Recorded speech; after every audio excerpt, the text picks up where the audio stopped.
বিসমিল্লাহির রহমানির রহিম। আলহামদুলিল্লাহি রাব্বিল আলামিন।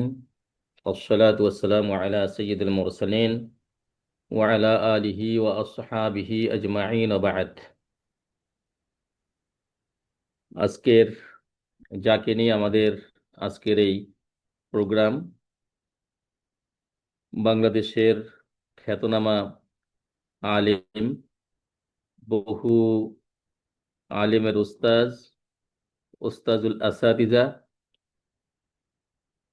এবং ইসলামিক ইউনিভার্সিটি কুষ্টিয়ার একাডেমিক এবং প্রশাসনিক বিভিন্ন দায়িত্ব পালনকারী আমাদের সকলের শ্রদ্ধেয় professor doctor H M Yahya Rahman স্যারের তার অবদান এই নিয়ে আজকে আলোচনা, এই এই যে ওয়েবিনারের বিভিন্ন পর্যায়ে যারা আজকে যুক্ত হয়েছেন, যারা মেহমান রয়েছেন বিভিন্ন পর্যায়ে, এদেশের প্রখ্যাত আলেমবৃন্দ যারা আজকে অনুষ্ঠান শুনছেন এবং শুনবেন, সবাইকে সালাম জানাচ্ছি। আসসালামু আলাইকুম ওয়া রাহমাতুল্লাহি ওয়া বারাকাতুহু।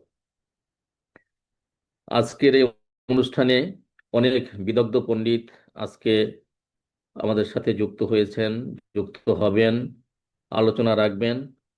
প্রত্যেকেই স্ব স্ব ক্ষেত্রে তারা অত্যন্ত বিদগ্ধ, স্ব স্ব ক্ষেত্রে প্রতিষ্ঠিত তারা পণ্ডিত। সবার নাম আমি এখানে উচ্চারণ আমি করছি না, আমি উচ্চারণ না করলেও তারা তাদের মর্যাদার কোনো হানি হবে না, কারণ প্রত্যেকেই তারা অত্যন্ত সম্মানিত। সম্মানিত উপস্থিতি, আসলে ইয়াহিয়া রহমান স্যারের সাথে আমি যখন ছাত্র, উনি রাজশাহী ইউনিভার্সিটিতে উনি এসেছিলেন। আমাদের প্রফেসর শামসুল আলম স্যার তার অত্যন্ত ঘনিষ্ঠ বন্ধু, তার বাসায় আমার প্রথম পরিচয় হয় এবং স্যারের প্রতি আমি মুগ্ধ হই। এই জন্য স্যারের অত্যন্ত দিল খোলা একটা হাসি আমার সেই সময় আমার হৃদয়ে দাগ কাটে। শামসুল আলম স্যার আমাকে পরিচয় করিয়ে দেন ছাত্র হিসাবে। আমি তার তো সন্তান তুল্য, তার ছেলের বয়সী, তিনি অতি অল্প সময় আমাকে আপন করে নেন তার কথায় মুগ্ধ হয়ে, এবং বিভিন্ন আমার সাথে উনি যেটুকু আলোচনা করলেন কিছু এলমি বিষয়ে আমি অত্যন্ত মুগ্ধ হয়ে যাই। আপনারা জানেন আমাদের বিশ্ববিদ্যালয়ের শিক্ষক যারা আছেন তারা এক একজন এক এক ধরনের, প্রত্যেকেরই অনেক গুণ রয়েছে, কিন্তু একজন অপরিচিত ছাত্রকে আপন করে নেওয়ার গুণটা সবার মধ্যে কিন্তু থাকে না। আমি নিজেও আমার দুর্বলতা স্বীকার করি, একজন অপরিচিত কাউকে খুব অল্প সময় আপন করে আমিও হয়তোবা নিতে পারি না, কিন্তু ওনার এই যে ব্যবহারটা আমি অত্যন্ত মুগ্ধ হয়ে যাই। তারপরে অনেকবার তার সাথে দেখা হয়েছে, আমার কথা হয়েছে। বিশ্ববিদ্যালয় জয়েন করার পরে কুষ্টিয়া ইউনিভার্সিটিতে আমি যখন গিয়েছি, সময় হলে আমি স্যারের সাথে সুযোগ যদি পেতাম আমি দেখা করতাম। ওই একই অবস্থা, স্যার খুব অল্প সময়ের মধ্যে যেটুকু কথা বলতেন আমাদের কাছে, বা আমি আমি আমাদের প্রফেসর ডক্টর বেলাল আমরা যখন যেতাম, খুব অল্প সময়ের মধ্যেই উনি আবার তার সেই আন্তরিকতার প্রকাশ তার মধ্যে পেতাম। তো এই জন্য স্যারের ওফাতে, স্যার যখন চলে গেলেন, আমরা নিজেরাও আলোচনা করছিলাম এখানে যে আমাদের এই অঙ্গনের একজন বিদগ্ধ পণ্ডিত তিনি চলে গেলেন। তার জীবনী আমরা শুনবো। তিনি তার শিক্ষা জীবন অত্যন্ত বর্ণাঢ্য শিক্ষা জীবন তার ছিল। শিক্ষা জীবনের প্রতিটি ক্ষেত্রে তিনি মেধার স্বাক্ষর রেখেছেন। শিক্ষকতার জীবনও আমরা দেখেছি সারসিনা মাদ্রাসা, যেই মাদ্রাসায় আমি নিজে পড়েছি। আমার নিজের এই শারীরিক বা এলমি যে গঠন, আমি সেখানে 7 বছর পড়েছি, সেখান থেকেই আমার সব কিছু আসলে। সেই মাদ্রাসায় উনি ওনার শিক্ষকতার জীবন শুরু করেন। বিভিন্ন পর্যায়ে শিক্ষকতা শেষে উনি ইসলামিক ইউনিভার্সিটিতে উনি অবদান রাখেন। তো সব কিছু মিলে বর্তমান সময়ের যারা রয়েছেন, আলেম ওলামা যারা রয়েছেন, তাদের ভিতরে তিনি সব দিক থেকে একটা অনন্য স্থানে তিনি অবস্থান করছিলেন। তিনি চলে গেলেন। আল্লাহ রসুল সাল্লাল্লাহু আলাইহি ওয়াসাল্লামের সেই হাদিসটি আমাদের অত্যন্ত মনে পড়ছে। আন আমর ইবনুল আস রাদিয়াল্লাহু তাআলা আনহু أن قال سمعت رسول الله صلى الله عليه وسلم يقول إن الله لا يقبض العلم انتزاعا ইয়ান্তাজিউহু মিনাল ইবাদ ওয়ালাকিন ইয়াকবিদুল ইলমা বিকবদিল উলামা। তো আমাদের এলেম ক্রমশ চলে যাচ্ছে। আমরা যখন নিজেরা আলোচনা করি তখন আমরা এই কথাই বলি বিভিন্ন সময়ে যে আমাদের সেই সময় আমরা যারা দেখেছি আমাদের ওস্তাদদেরকে, সেখান থেকে আজকে এলেম অনেক নিচে চলে গেছে। আবার আমাদের পরবর্তী প্রজন্ম তারা একই কথা বলবেন, আমাদের ওস্তাদরাও হয়তো বা একই কথা বলেছেন। আসলে এলেম কমে যাওয়াটা, এটা আমরা বিভিন্ন এনভায়রনমেন্টকে দায়ী করি। কিন্তু হাদিস যেটা স্পষ্ট বলেছেন যে আমরা যে সমস্ত ওস্তাদ ওস্তাদ যাদেরকে আমরা পেয়েছি তাদের সমান আর হচ্ছে না। তো এই জন্য আলেম ওলামাদের চলে যাওয়ার মাধ্যমে এলেম চলে যাচ্ছে। আমাদের ডক্টর ইয়াহিয়ার রহমান স্যার তিনি চলে যাওয়ার মাধ্যমে আমরা সেই আহ, জিনিসটি আমরা টের পাচ্ছি। তাবারানী এর একটি হাদিস আমার খুব মনে পড়ছে, যেখানে আল্লাহ রসুল সাল্লাল্লাহু আলাইহি ওয়াসাল্লাম তিনি বলেছেন, মাউতুল আলিমি মুসিবা।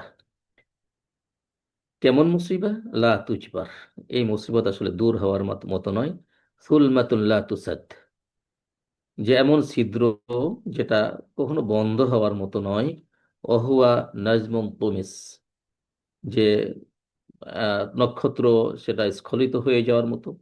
মাউতু কাবিলাতুন আইসারু মিন মাউতি আলিমিন।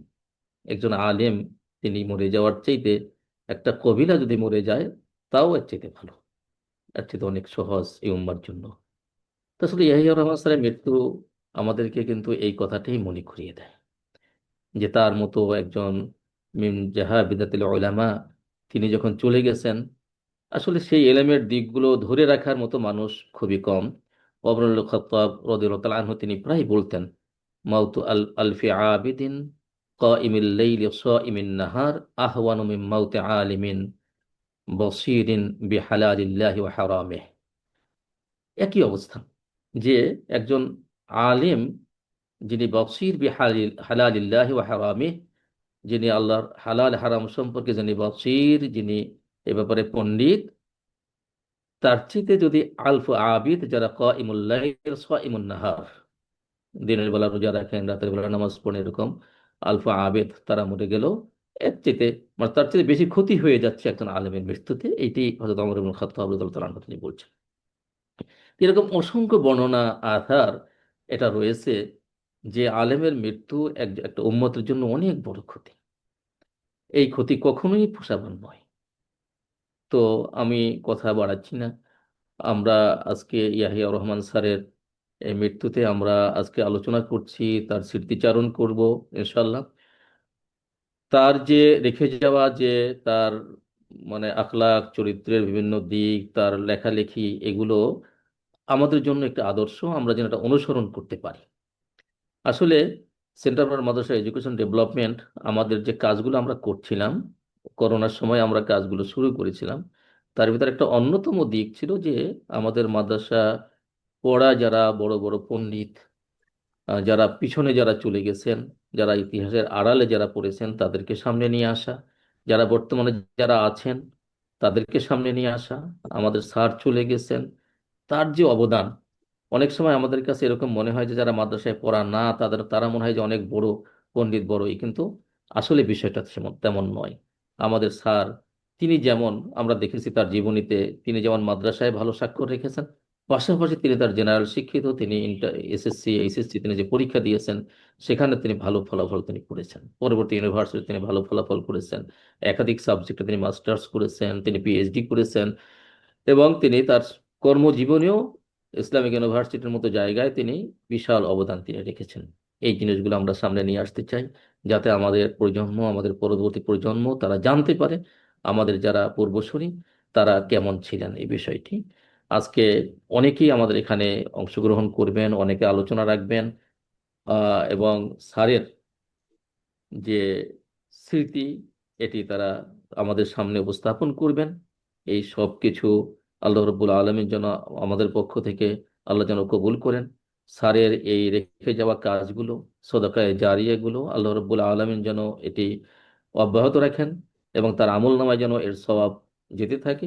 পাশাপাশি আমরা যারা আজকে এখানে আছি আমরা যেন তার এই কাজগুলো যেন উপকৃত হতে পারি এবং আমাদের পরবর্তী প্রজন্মের কাছে এটা যেন পৌঁছে দিতে পারি, সেই আশা রাখছি। আপনারা সবাই ভালো থাকবেন। আল্লাহ রব্বুল আলমিন আমাদের সবাইকে হেফাজত করুন। আমরা যেন মহান আল্লাহ রব্বুল আলমিনের কাছে আমরা যেন আমাদের সঠিক দায়িত্ব পালন করে জবাবদিহি করতে পারি, সেই দোয়া রেখে, সেই আশা রেখে আমি আমার উদ্বোধনী কথা এখানেই শেষ করছি। আসসালামু আলাইকুম রহমতুল্লাহি আবরাকাত।